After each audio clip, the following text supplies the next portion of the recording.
Ready?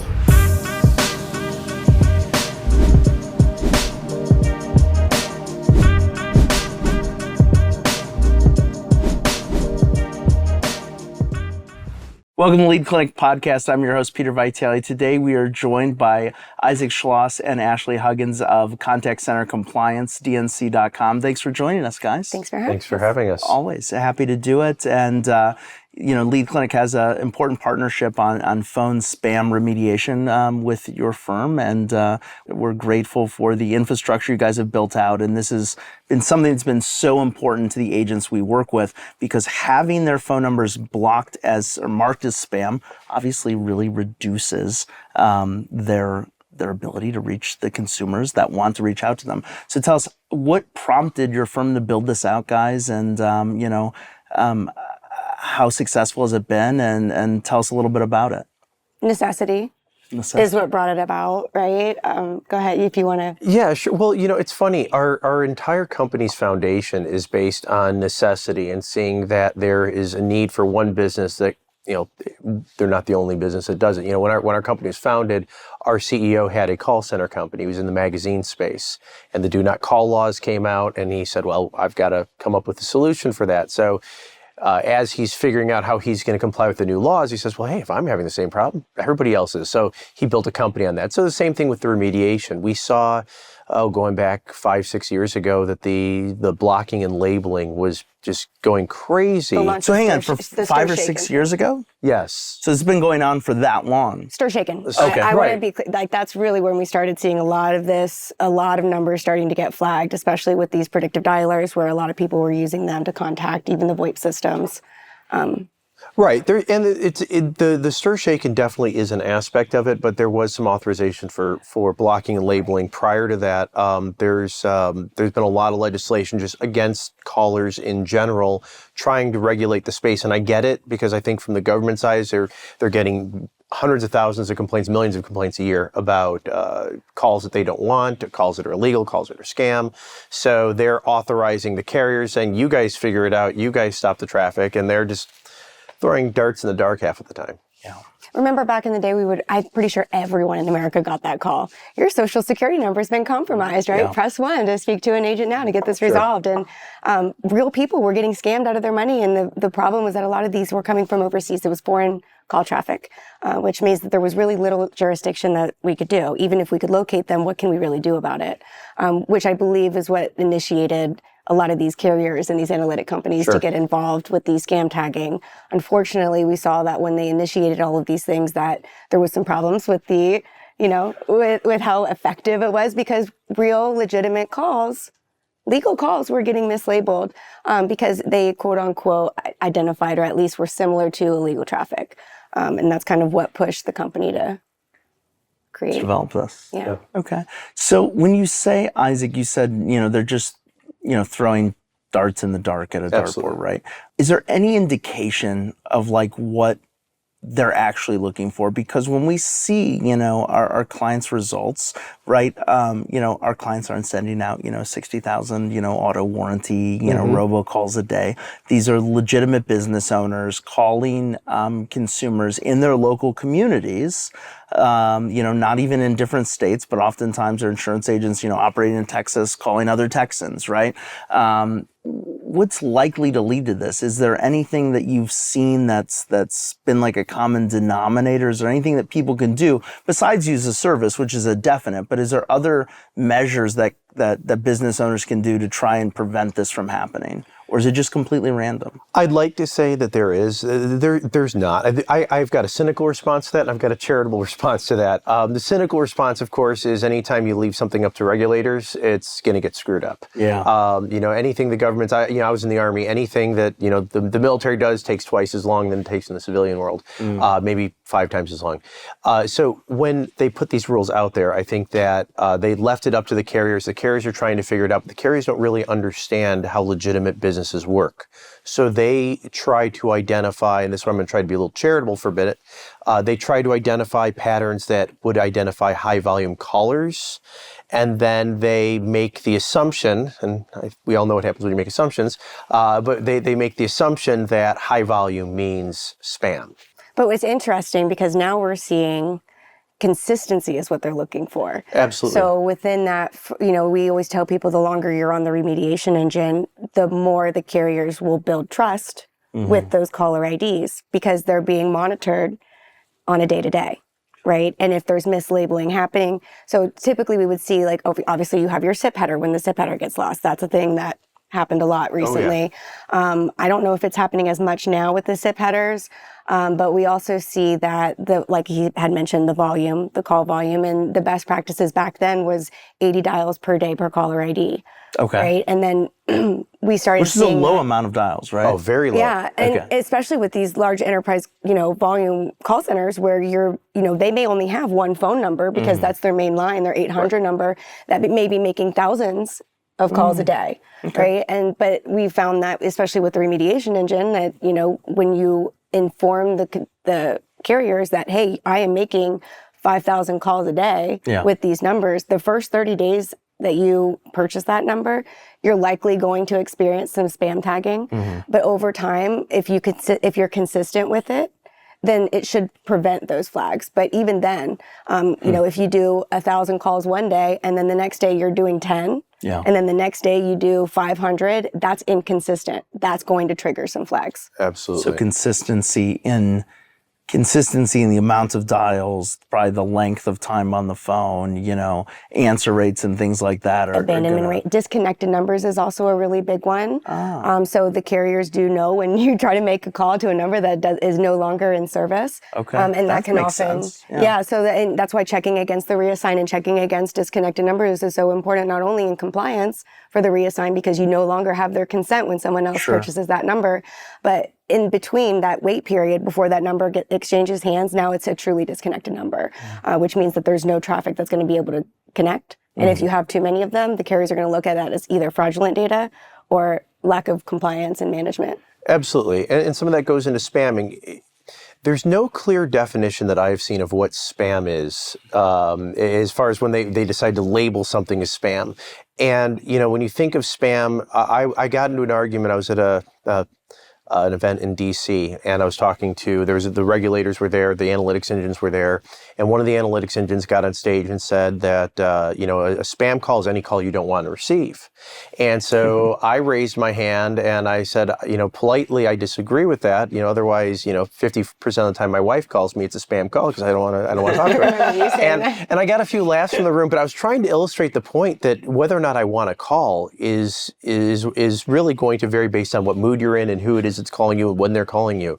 Spam, from my perspective, is kind of indiscriminate dialing, indiscriminate calling. So I am selling, roofing tiles, and I'm just going to dial every phone number in Las Vegas. That's spam. Yeah. Whereas the companies we work with have targeted customers. They have a reason. They say, okay, this person has either consented and indicated they want to speak to me, or I have some reason to believe they're in the market for that. They're high intent. Yeah. Exactly. I don't consider that spamming because there is a targeted message, a targeted plan involved. What about consumer complaints, right? We have apps. I see on my iPhone now, every time I get a text from a number that isn't in my phone book and it's the first text they send, I can report it as junk. But there are apps that do this for phone calls as well. Is that part of what we think, potentially is driving the pattern? And then if so, oftentimes consumers are confused, right? They fill out a web form somewhere and then they don't realize they're going to get phone calls because of that. Now they're saying this is spam. So I guess if that's also happening, this really underlines the importance of using a service to really check your numbers and make sure you're not being, improperly tagged, right? Mm-hmm. Yeah, we look at that as crowdsourcing. The crowdsourcing spam Good feedback. Term for it, so you've got every carrier comes with an app. I use Verizon, so I get the Verizon call filter app. Now it's interesting that I have to pay a fee to be able to report people as spam. So I would think that if the carriers, and this is where I get into the more cynical opinions I have around some of this analytics and whatnot, if they were really that interested in just a clean environment, they would make it free for everybody to report as spam. Sure. But they don't. But some people who are just sick of it or don't like the way that the built-in apps work, they'll go out and they'll get a Nomo Robo or Robo Killer or something like that to put on their phone, which are apps that we also work with and can remediate on. But the crowdsourcing. And that's where it gets really interesting, because let's say you're in the debt relief space, or you're in collections, or you've got those types of verticals. Those are more likely to get that negative crowdsourcing feedback. So you're calling to collect today. There's a large national brand that we represent that everybody knows the brand. If I were to say the name, I can't, but if I were to say the name, everybody would know them. And their sales LOBs, they do fine. Their collections, they get labeled as spam all the time. And a lot of it is from consumer feedback. Interestingly, that also goes to Ashley's comment earlier about consistency. In their collection efforts, they have patterns when they dial the consumers, because while they want to collect the debt, they don't want to beat these people to death and annoy them. So they were identified as spammers because they were inconsistently calling some of these people to collect debt, because they were strategically spacing out their outreach efforts to collect that debt. So good actor, compliant company, well-known organization, but crowdsourcing. Interesting. And so the two apps that you mentioned, are those kind of, first of all, by the way, I use Verizon too, and I didn't even know there was this Verizon call filtering app, so it's something I'm going to download after this. And you're telling me I have to pay for it? It comes with your phone. So typically you get it, and I'd have to check it. Last time I tried it though, because when I do get calls that are clearly the scammers, you know, the Social Security calls, things like that, which I just got one last weekend. You go into the app and you try to press the button report as spam, and they'll say, you know, for X number of dollars a month, you can get this. But the app's already on your phone. It's called like My Verizon or something. Okay. Like T-Mobile does that too. Call filter, Okay. yeah. Yeah, but I had to turn off my T-Mobile one because I wasn't getting phone calls from my doctor. Oh, really? It was getting silenced because they were being mislabeled as spam. So I was missing every single phone call from my doctor, and I kept calling them like, what's up? And they were like, we tried to call you. And I'm like, what are you talking about? So it's funny because this happened to me years ago, and maybe I deleted this app from my phone because this happened with Comcast. I was moving and I was getting, you know, service, and, you know, they called to confirm it, and I never received the call to confirm it, and then they never came, and then I'm there waiting for them, and it's like, you know. So the consumer loses. Consumer loses, yeah. I got sent to collections for that. Oh, Really? Same thing, doctor. Yeah. I switched doctors, and I'm with it was a national chain, and I go to my doctor once a year for you know physical. Otherwise, I'm pretty healthy. And I switched doctors. There's a screw up with the insurance. Long story short, I get a letter in the mail, says I've been sent to collections for non-payment. It's a physical that's covered by insurance. What are you talking about? There have been all kinds of problems with the insurance, but every time they tried to call me, it showed up as spam, so I ignored it. They didn't leave a voicemail because of PHI and HIPAA and all of that, so I never took that call. I didn't know there was a billing issue, and I got sent to collections because for whatever reason, Verizon had decided that my doctor's office was a spammer. And your doctor probably has absolutely no idea that this is the case. Probably not. Yeah, probably not. Oh, I called and let my doctor know, that's for sure. Yeah. And let them know that they need to use a service like yours to fix this. Well, I mean, once I figured it out, I let them know. But at this point, I'm talking to an agent in the Philippines. I'm not talking to my actual physician. And when you're a national, I guess I could probably say the name of them. They're not a customer of ours as far as I know. Village Medical. So mine was in a local Walgreens. You know, so but how do I, as a patient, reach out to the right C-level at Village Medical to let them know? Large organization, Right. I report it to the call center. Maybe that rep sends it up the chain. Maybe they don't. Not. And then even if they send it up to their supervisor probably, I don't know what to do. It's really interesting. We're seeing a really big influx in healthcare and pharmacy with these remediation solutions. Really? And I think it's because we're not alone. You know, I didn't get my doctor's call. You didn't get your doctor's call, you know, so, and we live in very different states, right? You know, you're in Arizona, I'm over in Florida. So, you know, it's happening everywhere on a grand scale. And, you know, the more proactive you can be as a business to keep yourself protected. And the best part about the remediation is that there's literally no integration needed. Like, we do all of the vetting for you. You know, we give you a tool to monitor and make sure that the system's working. So you're constantly getting that feedback and return on your investment. You see where your money's going and how it's working. And it's amazing when people get onto the remediation engine, you got to think about it. It actually increases the, you know, not only the likelihood that they're going to answer, but it prevents, you know, loss of data, loss of leads. Because anytime that you try to make a call attempt, you may have just spent $50 on a high intent lead that gave you their consent. But if they're not getting that phone call, or if it's showing up as spam, there goes your $50. Absolutely. Completely wasted. Yeah, and it's totally worth it to manage those. Have you guys seen or monitored, you know, what the the increase in contact rate is in different verticals. And transparently, we're monitoring that with some of the clients. We put on the remediation engine to see, but we don't have a large enough runway in terms of time to have measured it appropriately yet. Have you guys done that, or is there an estimate that you guys give? Didn't we do that recently? We had a... We have, we're in the process of putting together some new numbers because we're making some exciting changes to our product to make it even more aggressive than it already is. What we've seen previously, though, was definitely proportionate answer rate improvement based on the spam rate improvement. As, you know, to be more precise there, we're working with a company right now, globally recognized name, and we're going through their inventory of millions of phone numbers, and we're seeing a 60% spam rate on those phone numbers. Wow. So let's just say your business and 60% of your phone numbers are labeled as spam, and let's say that your calling is proportionate. If we get that down from 60% to, let's say, 1% or 0.5% of your calls being labeled as spam, you should expect to see, as that spam rate declines, you're going to see a direct increase in, or correlating increase in calls that are answered. Because, you know, there's that whole thing, don't believe what you read. Don't believe everything you read. And, you know, we had to learn, just because you see it on the internet doesn't necessarily mean it's true, but we still are inclined to do that. So when your phone company tells you this is a spam caller, 99% of the time we don't answer the phone because we just instinctively trust that. Or when we do answer it, we get, you know, have you seen those? I don't know, they're on Instagram all the time, where these videos of like people that like, if they see a spam call, they pick up their phone and they're mean to them. Like they think that they're actual scammers when in reality, they're real people. You know, real businesses and making real legitimate phone calls. And I think it has to do with the data too. And I really want to touch on that because, you know, we can make sure that the caller IDs come in clean, but if you're dealing with bad data, you know, you're dealing with bad data.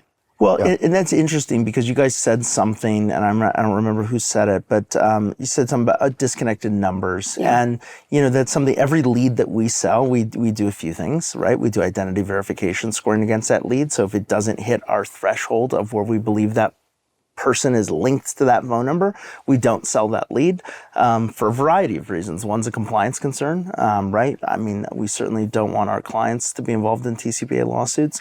And right, I could put your information on a form and put Isaac's phone number on a form. Absolutely. And, you know, that's an illegal call. I mean, I suppose I could put your information on a form and your phone number, and that's still an illegal call because I can't consent for you, and there's nothing we can do to prevent that.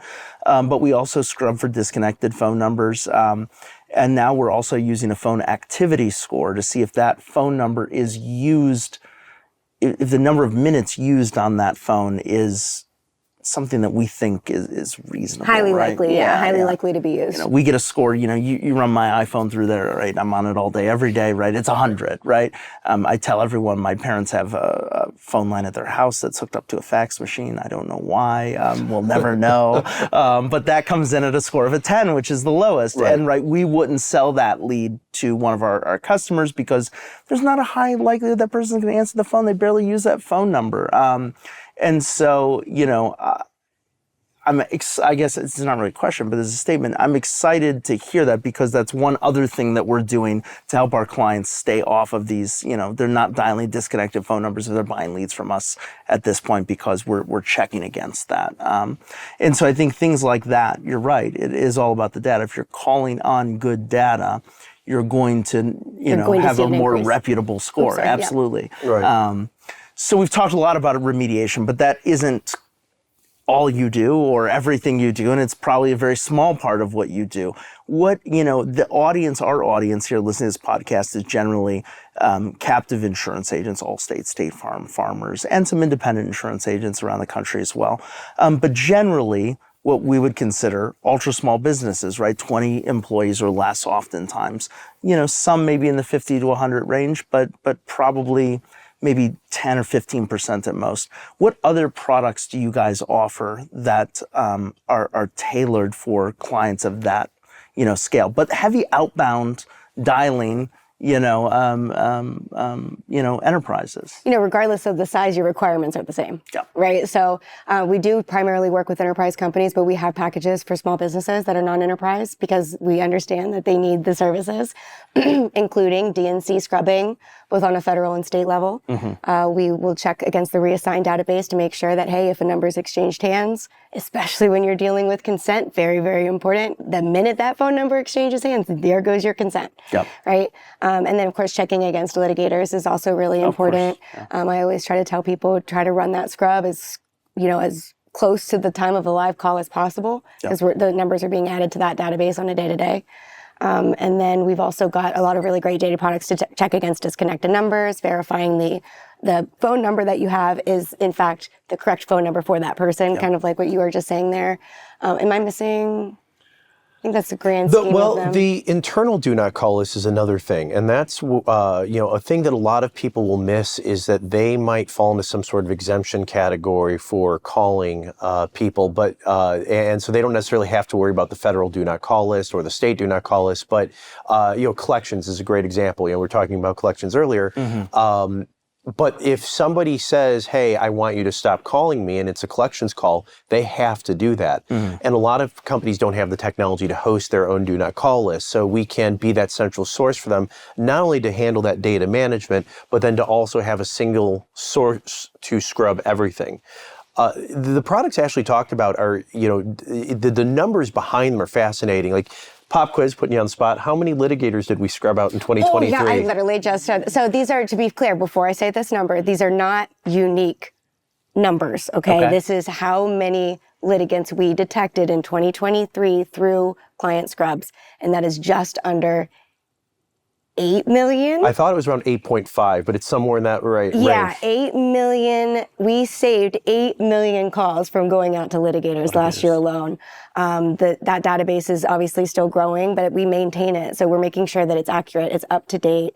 So when a number does get it reassigned to a new person, the last thing, especially when you're dealing with consented leads and insurance, imagine this. Imagine you go onto a database and you say, or to a web form lead, you need a phone call. You've got to get that insurance done before the end of the week. Okay, you need someone to call you. And now they may be on a litigator database from the phone number who had it before, and now that company's never contacting them. Never going to contact you. What a way to lose a customer.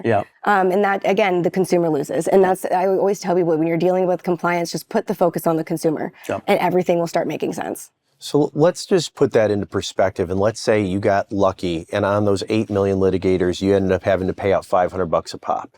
Let's do the math. 500 times 8 million. What is that? I think that's $4 trillion. In payouts that we saved customers in 2023 alone. Now you take it the next step and you look at reassigned numbers. I know you and I were talking about this a little bit earlier. I'm on an FCC oversight committee, and part of what I do is oversee the reassigned number database administration, where they've got an official source where they collect a lot of that data. And I'm one of many people on that committee. But there were 220 million phone numbers returned last year. So 220 consumers, whether that's businesses, individuals, whomever, had a phone number, decided they didn't need or want that phone number for whatever reason, and gave it back. So that's 220 million potential phone numbers people could be calling last year that they really shouldn't have called after that disconnect point. To Ashley's point, that could have turned into a TCPA litigator, or that could have turned into a honeypot situation, which could be a little bit worse. So a honeypot, for those who aren't aware, is where it's kind of like a trap to catch someone, in our case, marketers or sellers, making a call they shouldn't be making. And sometimes they'll use AI to interact with the agent to make the agent feel like it's a real person there, so they can keep them on the line long enough and figure out who they are. Sometimes that gets sent to the industry traceback group, and they'll start doing traceback requests on you. We've had a few of our customers go through that this year. And the customers that went through it were all the ones that didn't scrub. They scrubbed for litigators, but they did not reassign numbers. They said, hey, I scrubbed for litigators. How come I'm getting this? Well, that's not a litigator. That's a honeypot. So it's good. It shows our product's working by not flagging it that way. But if you would have flagged reassigned, you would have missed that trick. So let's talk about the reassigned number database before. I've talked to a variety of people about this before, but never on the podcast. And candidly, we don't use reassigned number scrubbing today because we are checking that the lead is in real time, using various technologies, and our calls are immediate when we purchase a lead. Within the first 30 days, you should be exactly. Within that 30-day period, yeah. But, there certainly is a use case for reassigned number database, but it seems to be that would be more if you're calling after the first 30 days, or if you're calling an existing customer, and that existing customer has, whether it's a collection or, an insurance review, their policy's coming up for renewal, and then making sure that that number is still to that person and hasn't been reassigned since. Are those kind of the most common use cases, like customer service type, or anything on like the new business or like fresh leads? Is there a use case for it there? Well, Maine just passed a law that goes into effect, I want to say the 15th of July, where you have to scrub against the reassigned number database before calling into their state. Now, I think there's an argument that could be made, well, I just got consent, because again, for anybody who's not aware, when you're scrubbing against the reassigned number database, it's different from a do not call scrub because you have to send 2 data points. You send a phone number and then you send a date. Now that date is often referred to as the date of consent. So in the case that applies to you most directly, it's going to be, well, we just got that lead today. Today's the 9th or whatever today is. So that's my date of consent. But that could change. It could turn into, okay, so then, 2 weeks later, I called that same phone number and it was Ashley's phone number. And I talked to Ashley and Ashley confirmed she was Ashley. So I can update my date of consent or really treat it as more of like a right party verification date. So it could be a moving date. So when you're talking about the state of Maine and their new law, I would have to read the text. I don't recall if it had a provision for that where it could say, but if you just created the lead, because they don't think to that level. Sure. So I think on the one hand, an argument could be made that, well, if she just signed up to be called today, there'd be no point in scrubbing against the reassigned number database. Yeah.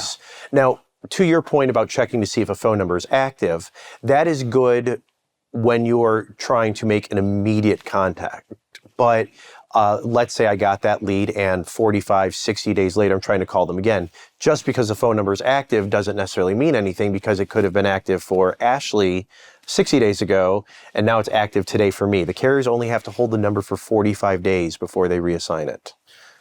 So if I canceled my Verizon contract with my phone today, that couldn't be reassigned to somebody for 45 days. Okay. But it's disconnected. But it's disconnected, right. Okay. So the carriers all have a fixed date of the 15th of every month where they have to report to the reassigned number database all of their disconnect numbers for the past month. And that's published on, I think, the 16th or the 17th. There's a specific time frame from which it's done. So it only happens once a month. So for customers who would want to, or anybody who would want to scrub against the reassigned number database outside of legal requirements in Maine, you only want to do it once a month, and you only want to do it for leads you're going to actively call. Ashley's got a gigantic customer that they go through, they've got tens of millions of leads, but they don't necessarily call every single lead every month. So, I remember when Ashley was first working with the account, they're going crazy and saying, wow, this is going to cost so much money, this extra scrubbing. And then she's like, yeah, but, do you call, all of those people every month? Or, is there some, well, no, we've got campaigns, we've got patterns. Okay, so then focus on that, scrub when you need to, not the entire database just to do it. And on the 18th, because it'll give you 30 days, right? Yes, if you scrub it on the 10th, they're putting up a new list on the 17th, right? So if you only have 7 days if you do it on the 10th. Versus if you do it on the 18th, now you have a whole 30 days. Yeah. Got it. And I've seen this in practice as a consumer. And it's interesting to live in this world because now I'm like, oh, I know what they did here, right? So my insurance carrier, I would get text alerts, right? I paid my policy in full every year, but I said, oh, I want a text alert in case I forget to pay it, right? Because this is important. I want to make sure. Absolutely. And so I had changed carriers. And then I got an email from my insurance carrier. I changed cell phone carriers. And then I got an email from my insurance carrier that said, we can't send you text alerts anymore. And you previously told us you wanted them. If you want them again, sign up. And I'm thinking in my head, well, why can't I get them anymore? Right. Why can't I get them anymore? And then I realized I changed carriers. And so I think potentially it was reported to the reassigned number database. Would that be true if a changing carrier would be reported there as well? I don't think that the carriers would report it there, but it depends on how your insurance carrier is getting that information. So when the whole subject of consent to call came out, I'll be honest, I'm an IT guy. I wasn't a call center guy necessarily. I was just an IT guy in the call center space. And I said, okay, what's the big deal? We need to get consent before we call people on their cell phones. Come on, let's stop complaining about it. And the woman who was the president of the company I was working for at the time, she said, yeah, but Isaac, think about it. How often do people give up their phone numbers? Like, it happens. She's like, okay, how do we know that they gave up their phone number, because once they give up their phone number, they lose a consent. I'm like, oh, so there wasn't a product like this back then. This is the reassigned number database is relatively new, like February of 2020 or something like that is as far back as the data goes. So companies like Contact Center Compliance created their own proprietary reassigned number database, and we still have that and use that because that goes back further than the official one. And, you know, we had to get data from a lot of different sources.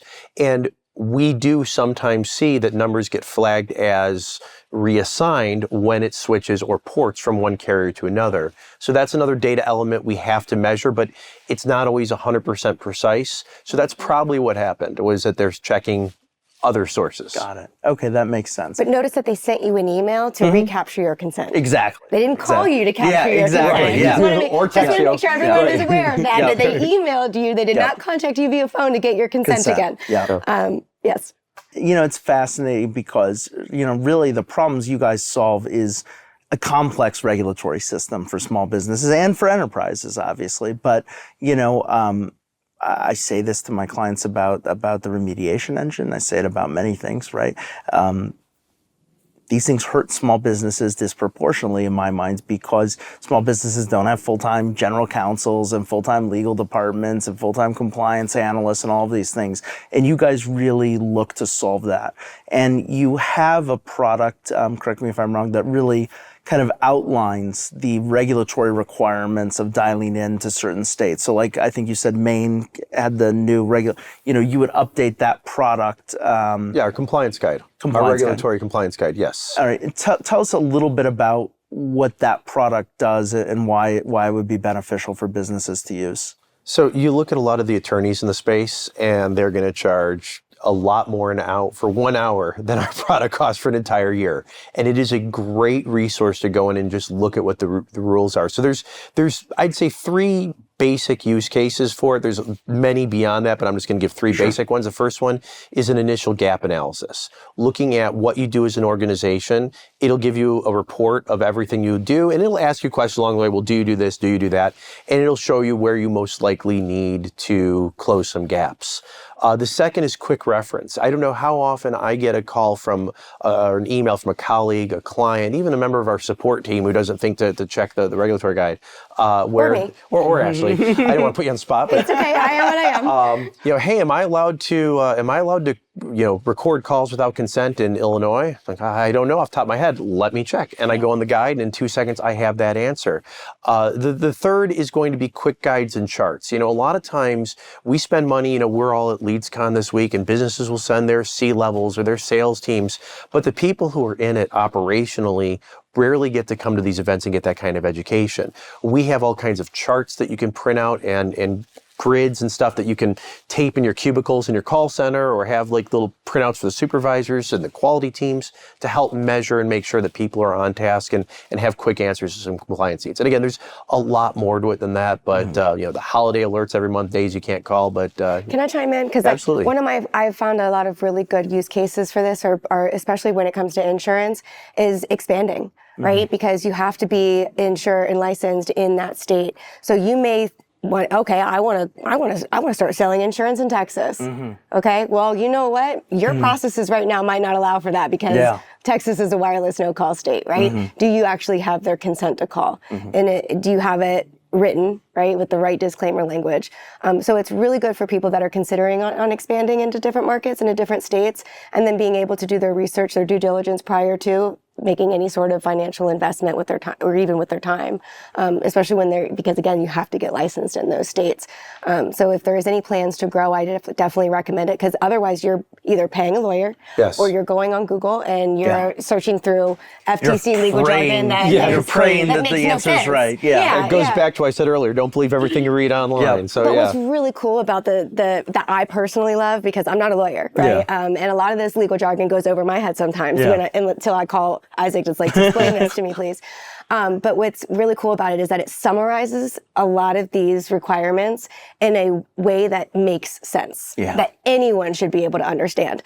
And then if you really needed to know more, that's relevant to me, I got to dig into this. There's links to the full citation that you can open up without having to dig through and call your lawyer and spend $10,000. Now, it's not meant to replace a lawyer. Sure. Okay, but it's a great way to supplement, or at least know what you need to ask your lawyer. Yep. Exactly. And that's the key point, is that it supplements that tremendously. You should always have a regular review with outside counsel. And outside counsel is important, one, because you can find someone who specializes specifically in that type of law, and two, you get some attorney-client privileges that you do not get with in-house counsel. So I'm going to be very clear. You talk to your in-house counsel, that can be subpoenaed just like any other conversation at your business. The other part of it, though, is that you're going to make those conversations shorter, so more cost effective, because, to Ashley's point, you're going to have done your research. You'll have a you're base level of knowledge. Exactly. Yeah. Exactly. So there'll be less your attorney has to correct you on. If anything, it might just be, yes, you have my blessing.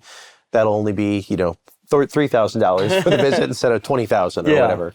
That's a big difference. Yeah, it's a huge difference. And for the price of the compliance guide, it's way less. Yes, exactly. And, I would look at it this way, too, as you said, expanding into different states as an insurance agent, oftentimes we look at, all right, what's the competitive environment in this state? What's the competitive environment of the carrier that I'm representing? What's the population? What's the market share of the carrier I represent or carriers I represent? But one thing that I would suggest to you that people don't often think of is, what is the regulatory environments for marketing in that particular state? And then the compliance guide can obviously teach you that. Yeah, New York, what is that, $20,000? $20,000 maximum fine per violation. Yeah. Yes. New York is not a friendly state to do business in. No, it is not.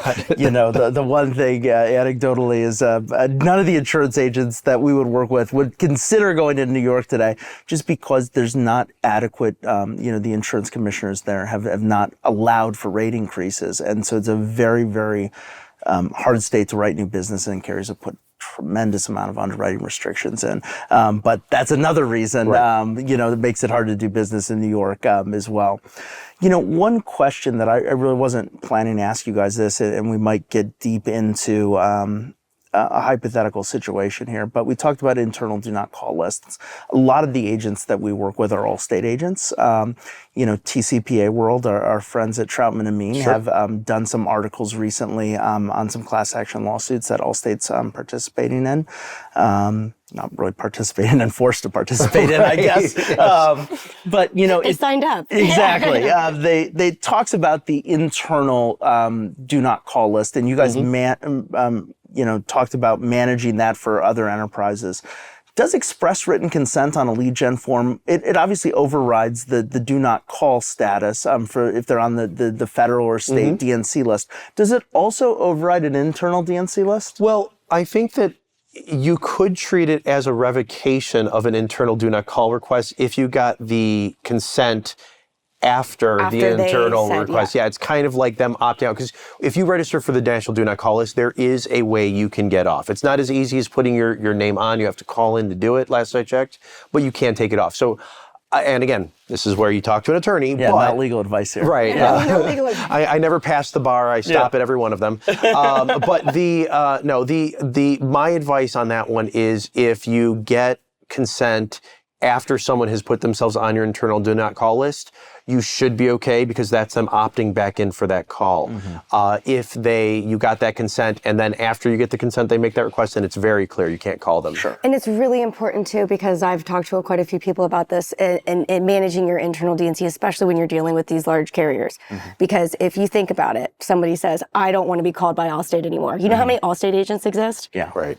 So they have to all feed into the same internal DNC. That's what we do. Yeah. So not only can you scrub against all of those other, federal and state DNC databases, you can maintain that internal. So when you're dealing with multiple, branches, or even if you're dealing with multiple platforms. So sometimes people will use a system for their phone calls, and then they'll use another system for their text messages. Yeah. Somebody comes in as a text and says, stop. Yeah. That needs to be communicated to the dialer so that there's no phone calls made either. Yeah. When you're dealing with a big brand like that, they have to be able to communicate on a global softwares together. Yeah. And is that really the case? I think it's best practice certainly today. And I think there's an FCC pending rule on kind of a universal revocation. But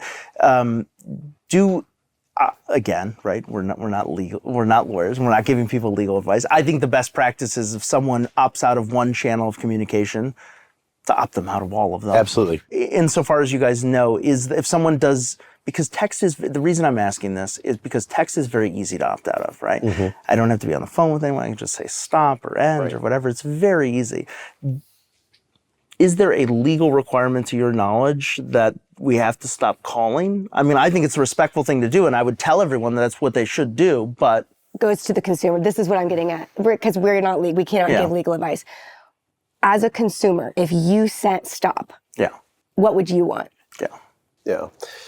I think that, there's so much that of the law that isn't written in paper, but it's defined in case law. Yeah. And, recently they did codify that, the do not call list applies to text messages and things like that. So we are seeing more of that being defined. Some of the states like Arizona had put that into law already, that you have to scrub the do not call list for text messages. But if you look purely at case law, time and time again, there has been almost, with only one exception of a type of call, there's been no distinction between a text and a phone call. They are all phone calls. Okay. So yeah, I would agree. If somebody opts out, whether they opt out over the phone or over text, I would turn off both channels, unless you have a darn good reason not to. Now, with texting opt out, there is a little bit of leniency where when they opt out, and let's say it's a customer service message, you can say, or it's a sales message, you can say, okay, well, do you want to opt out of all messages from us or just sales messages? And you have a little bit of I don't want to call it a rebuttal, but just, hey, making sure kind of safety. But ultimately, I would opt out of all. And I've seen some different messaging, and this isn't anything like client specific. This is me as a consumer. I've seen different messaging come through now, like, to opt out of texts, reply stop or reply end. Right. And that kind of makes it clear that I'm opting out of text. I'm not opting out of email, or I'm not opting out of phone calls. I'm opting out of texts. And then even on one of them, and I don't remember what this was for, because I do opt out of a lot of text messages. It did say, you've opted out of text, and it gave me like a number to call or something if I wanted to opt out of calls too. And I thought that was, well, it wouldn't be what I would do. I would say, okay, let's just treat this as, opting out of all channels.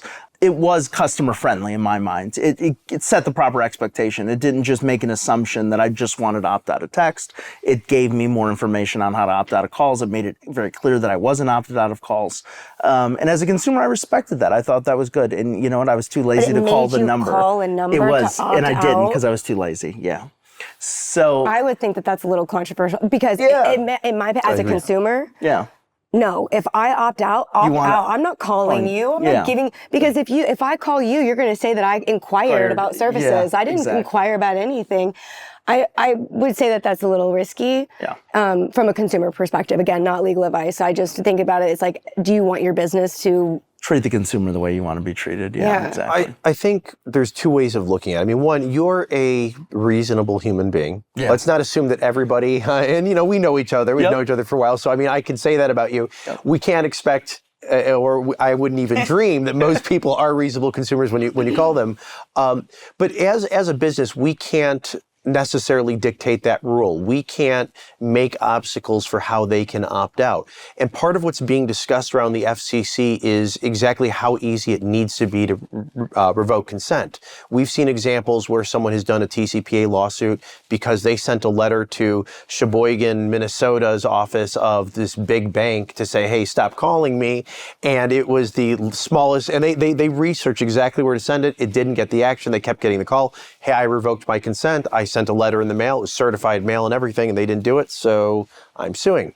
So when you get into the whole, well, but yeah, if it was clearly defined in the terms and conditions they accepted and all this and that, maybe you have an argument there, but think about how much it's going to cost you to argue that in court. So that's when we look at our litigator scrub and things like that, where, the litigator scrub is never going to be 100%. It's possible that a phone number that we have tied to a litigator no longer belongs to that litigator. I'd like to say it's pretty darn accurate, but I'm being honest because we're a very transparent company.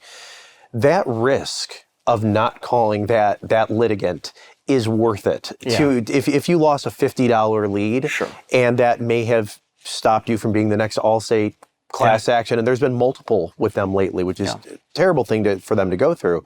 It's worth it. And it's interesting too, because when we talk about TCPA, many people, many insurance agents don't know this, so it's worth talking about now, right? There's personal liability if you're an executive in your business who's active in marketing decisions. And I would say that's every one of my clients, right? Like I said, we're, I think the government defines small business as 200 employees or less, right? I would consider the clients that we work with 50 employees or less as ultra small businesses.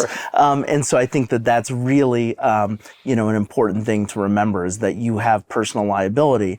And while Allstate may be dragged in, or State Farm or Farmers, I don't want to pick on Allstate, through the vicarious liability provisions, Allstate did make this point, like, yes, our agents have indemnified us against this, right. But also we recognize that if we pay out a $20 million settlement, there's probably not one agent that we have that has $20 million right. to give us back. Yeah. So, right. It's an important thing. And this is why we're so compliance focused, is because there are huge penalties on the line here. And I wanted to talk about, the FCC, the new one-to-one consent ruling. And I wanted to get your, just your observations, your initial thoughts, what you guys think is going to change and how drastic that's going to be. So tell us a little bit about that and kind of what your feelings or thoughts are on it. Isaac, you can go for this one. I'll go after you. I think part of it is going to come down to how you interpret the one-to-one consent. Yeah. The one-to-one consent in the language, in the CFR itself, the one-to-one consent is around pre-recorded voice calls. Mm-hmm. Now, if you read the footnotes in the ruling, there is a debate as to whether or not that applies to do not call as well. Mm-hmm. And we, Contact Center Compliant, have even filed with the FCC asking them to clarify, the FCC, to clarify on that point, to say, hey, that was not part of the intention, that's not something that you wanted. If it's just pre-recorded voice calls, I think that by and large, it's, in my opinion, it's not going to be that bad. I think that, there needs to be just a conscious effort from businesses to move away from pre-recorded calls for sales. I honestly don't know how effective they are. I know there's a lot of platforms out there that are introducing AI technology, mm-hmm. And that is pre-recorded or at least artificial voice. I think there is definitely applications for that, things like appointment reminders, prescription refills, tech support. I think there definitely can be practical application for it. But by and large, in a sales and marketing environment, you need to make sure either your consent is ironclad or you just stop doing it. Now, from a lead availability perspective, we are going to talk about it a little bit at LeadsCon tomorrow in a session, in a panel I'm running, but I've heard mixed impressions. I've heard some people say it's not going to change anything. I've heard people say the cost per lead is going to go up. Then I've heard people say, the quality is going to go up too. So I think it's going to be a wait and see. It's a quality over quantity game, and that's how I view it, truly. Yeah. Not to interrupt you, but it's just you hit the nail right on or hit the head on the, whatever that saying is. We'll edit that out later. Vegas. Anyway. But it really is, I think a lot of the big problem there and the reasoning for this proposed rule is because, or I guess now it's legit, but you get where I'm going with this, is that there was a really big problem with people that were abusing the system. And, if I put my phone number somewhere and they're selling it to 50 affiliates and then they're selling it to 25 others and then everyone's saying that I consented, going back to your very first comment at the beginning of this podcast where you're like, somebody said, I didn't consent to that. I don't know who you are, because they didn't. Yeah. Because maybe they're not, those intelligent consumers that are going to open up that affiliate. You'll see them probably more so now than maybe a year ago because it's gotten so bad. We did a test on somebody once. We were doing a vet. I'm not going to drop any names here, but we were doing this vet, and one of our people in house put their number on a lead form, okay, for this company. Within 24 hours, almost 200 phone calls. 200 phone calls, and it wasn't just one company. But imagine that, and that's what. And what do you think that person's going to do? They're going to get rid of that phone number. Sure. So then going into that reassigned list, now all those people that just had it, now if they try to call that number 45 days later and it belongs to somebody else, boom, everyone just got hit with violations. Yeah. And I think that the idea is to stop that from happening. And they want people to understand, and I don't think it's meant to hurt insurance. Yeah. Because there's a big part of that. When you shop insurance, you want to make sure that you're getting the best rate. Right? Customers want a comparative experience. Right. Absolutely. They have to prevent being taken advantage of.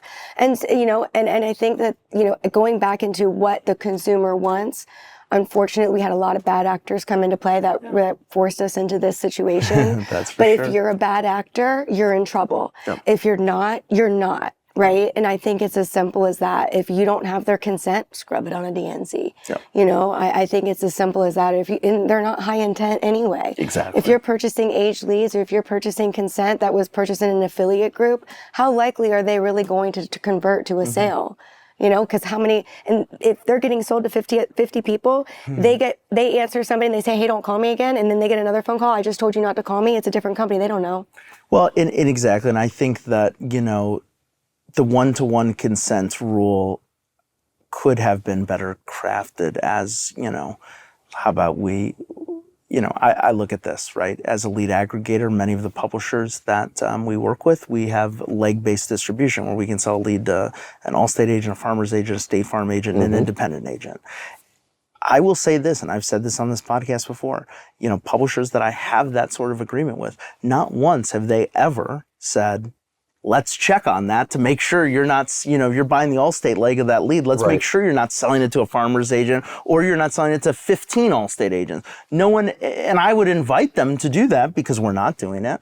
And I would say that there are obviously bad actors in the marketplace who are doing things like that, or at least I suspect they are. And so I would say that those are things that we could have done to probably taken a more reasonable approach to this. And I think, right, the argument that wasn't malicious on the part of the FCC or anyone else when they said, oh my God, this is a consent farm. You've got 4,000 people on this list. Well, we have 4,000 people on this list. You know, I look at, you know, one of my very first insurance business entities is still on the list of many of, you know, the EverQuotes and the Quote Wizards of the world, not because they're still gathering consent for that entity, but at one time they were, so they don't remove that person from the list because they want to, you know, be able to say that that was one of the, you know, so it's like an overly conservative view. Right.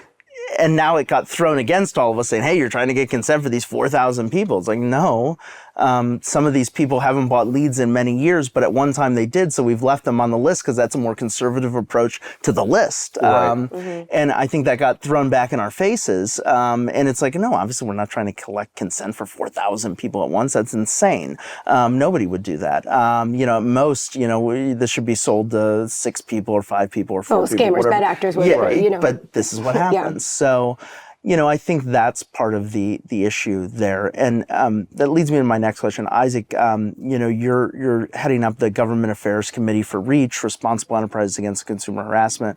I'm a board member of that organization. You know, Lead Clinic is a member of that organization. You know, Ron Allen from Contact Center Compliance, is a board member there, and you guys have taken a very active role in that.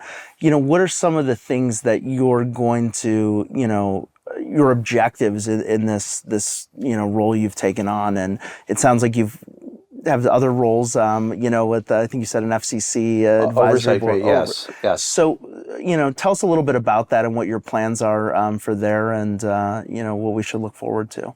Well, we're just getting started now, so I can't really say I could speak to something one specific thing that we're going to be doing next week, other than, you know, in 2 weeks we're going to start building the plans for the year. But a lot of it's about advocacy. We realize that, you know, the people at the FCC, the FTC, please, audience, don't hate me for this, they're not evil. Yeah. They're trying to protect consumers. I think that there are a lot of loud voices in their ears that aren't necessarily the right voices. I think someone needs to help represent the industry and the good actors of the industry and establish that trust with them. You know, REACH has been talking about this, you know, pretty much since they started with their SRO initiative. And that's something that we need to continue to push and show the regulators, maybe even to get the regulators to adapt that as some sort of official framework, kind of like PCI is or HIPAA is, or you know, some of the things around that.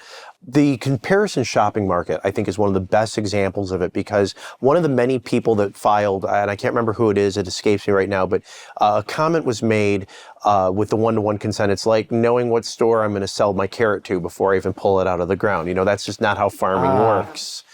And I thought it was Blue Ink Digital. That's it. That's it. Yeah. Nice. And I thought that was an excellent analogy, because, you know, to your point, you know, you've got all these different carriers you work with, but you don't know who's going to be right for that consumer or who's even interested in acquiring that lead until you've gone through that process.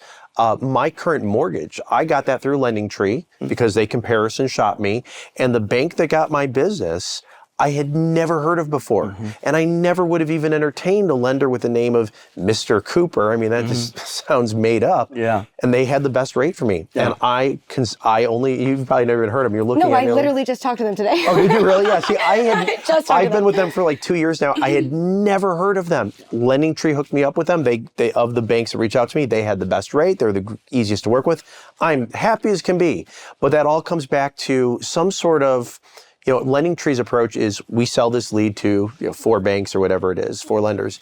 And SROs and things like that are part of that. So what we want to do with Reach is we want to say, hey, FCC, FTC, we're not here to fight you. We're here to work with you. We're here to represent the callers, show you what good actors do, what good actors need, and see how we can work together to accomplish positive policy. And I think that is, that's why we're active in Reach, and because, it represents the good actors in this industry who want to do things and take a reasonable approach. And, I had the privilege of talking to FCC commissioner offices, on the one-to-one consent rule and really advocating for small business in that.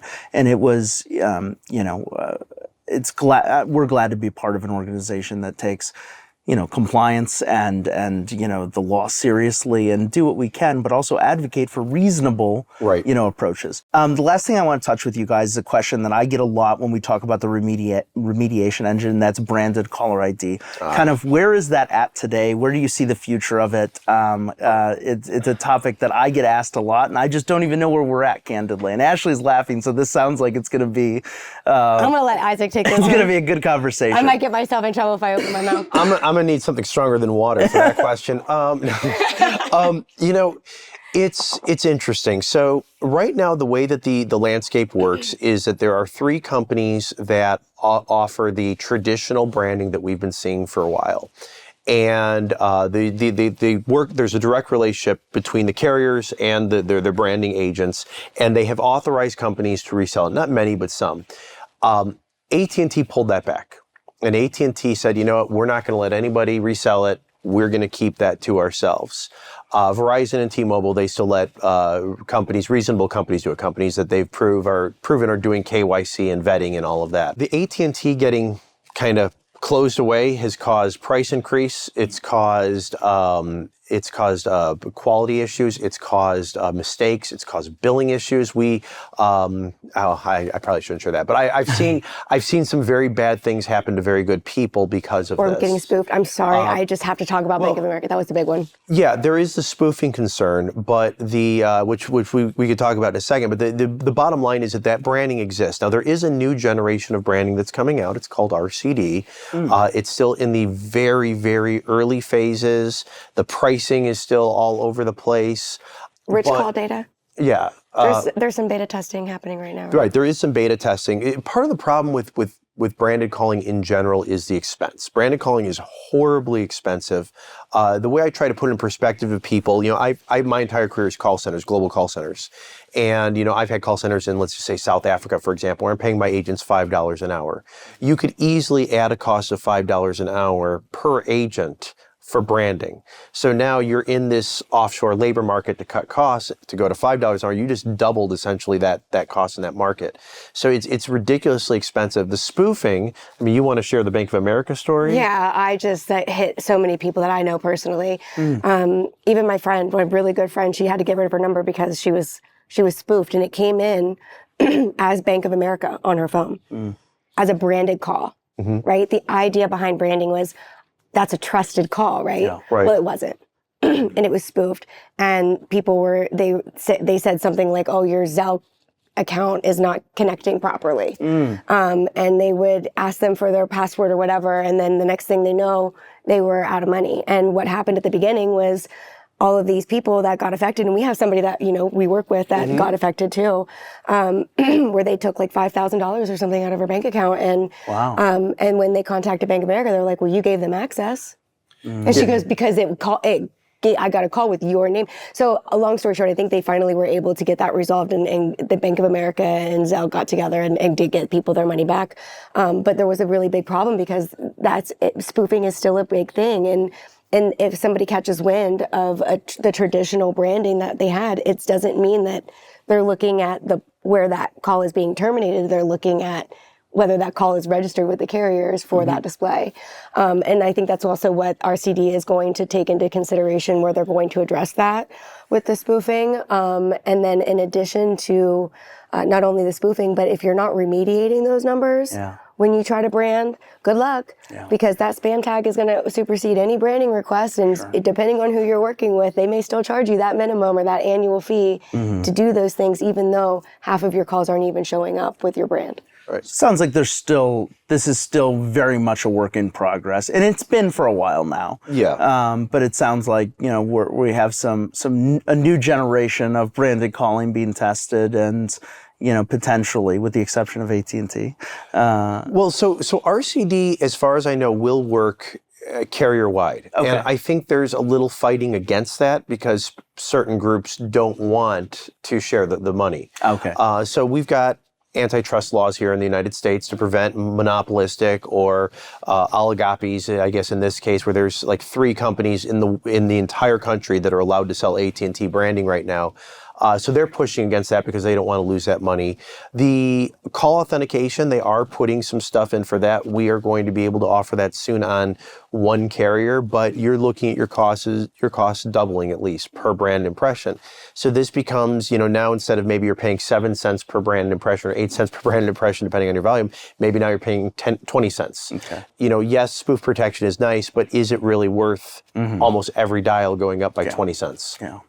And maybe it is for some businesses, like, a financial institution or something like that. And maybe it's not for, maybe it's not the perfect solution for insurance agents, making a wide variety of calls to prospective consumers. But maybe it is for an insurance carrier on a claim scenario where they're collecting direct deposit info to, send a $30,000 check for someone to get, paid. A new roof or whatever they may need on their house. So, but until that spoofing is in protection is in place, that could actually do them a disservice because now they've called someone and they're giving them, because the bad actors are figuring out pretty quickly when you put branding on a call. So that's when they start spoofing it right away. And guess who's getting billed for those spoof calls?